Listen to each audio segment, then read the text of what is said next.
Mickey meets the giant.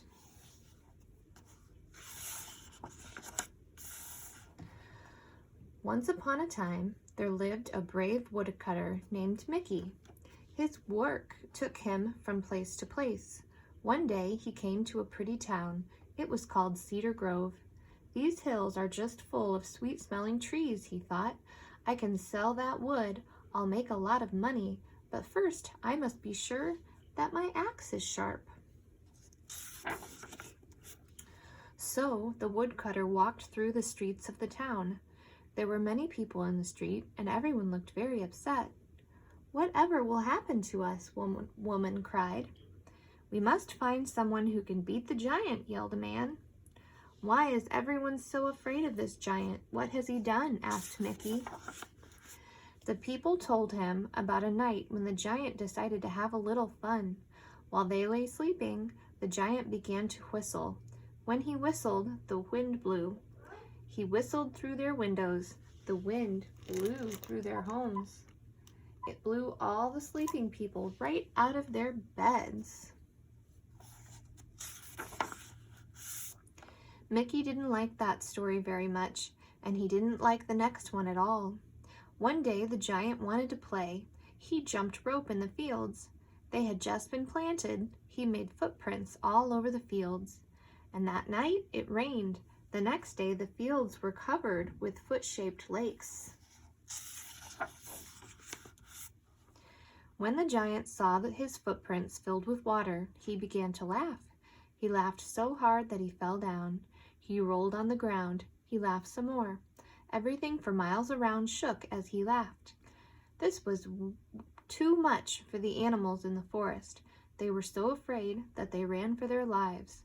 "Now there are no animals in Cedar Grove," said the giant, "and soon there will be no people. Ho, ho."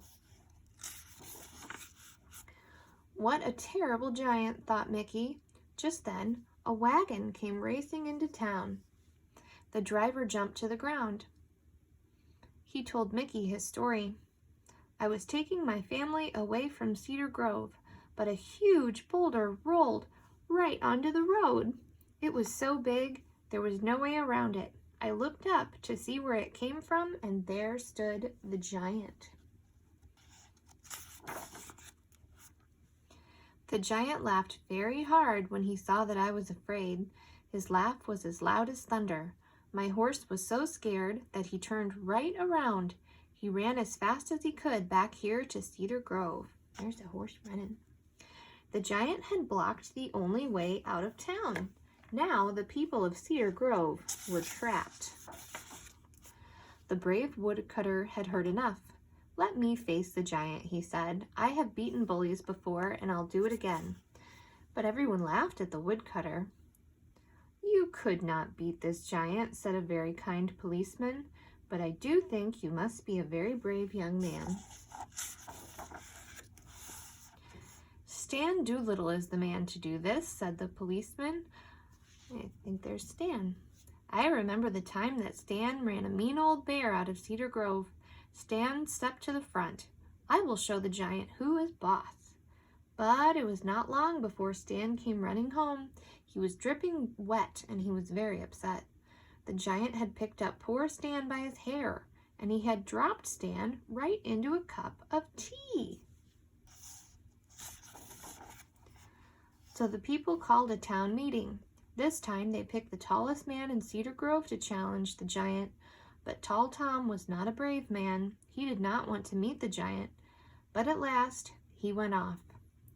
Before the townspeople could count to 3, Tall Tom came running back. "I just saw the giant break the tallest tree in the forest into 2 pieces, he cried. "I did not want that to happen to me." The people in the town did not know what to do next.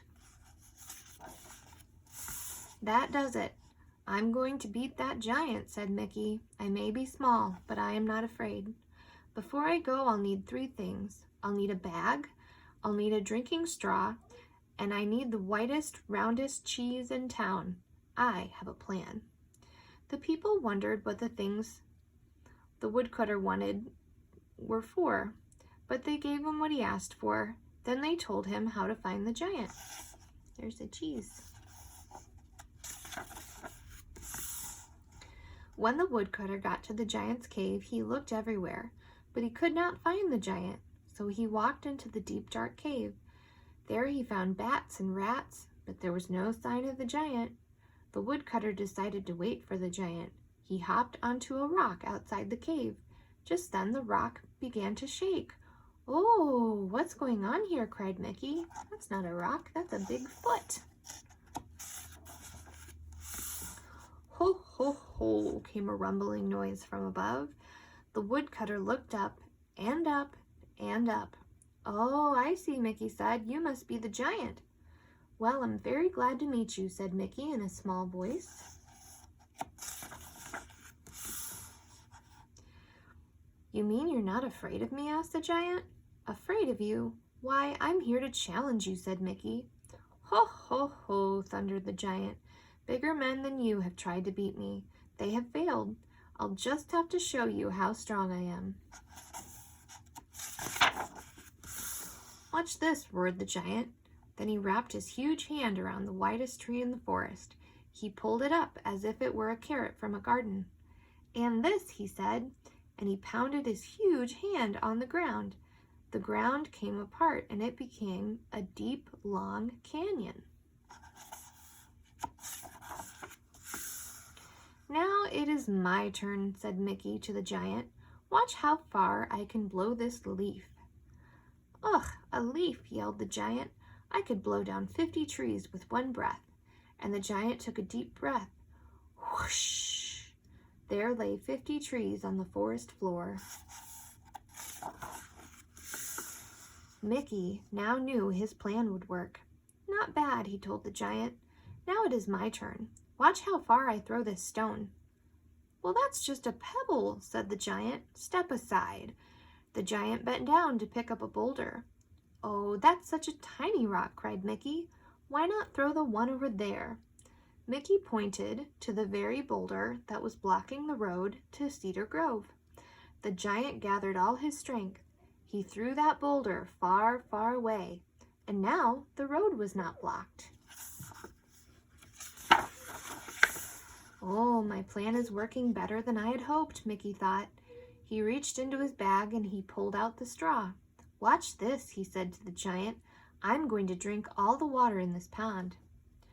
"Ugh, straws and ponds are for weaklings," said the giant. "I can drink a lake."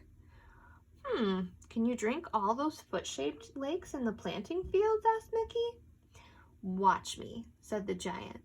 And with that, he drank all the water in each and every lake. Now the giant was tired, and he was so full of water that he was about to burst. "Well, here's an easy one for you," said Mickey. "How much water can you squeeze from a stone?" The giant picked up a stone. He squeezed it as hard as he could, but no water came from the stone. "What kind of giant are you?" asked Mickey. He held up the round white cheese. "See this stone? Watch this." Then he squeezed and squeezed, and water ran from the cheese. The giant's eyes grew big with fear. "And if you don't leave Cedar Grove at once," said Mickey, "why, y'all." The giant did not wait for him to finish. He turned and ran. Mickey smiled to himself. His plan had worked. He had stood up to the giant, and he had made the giant put right all of the wrong things that he had done.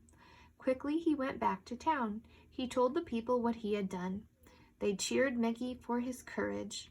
He became the hero of the town.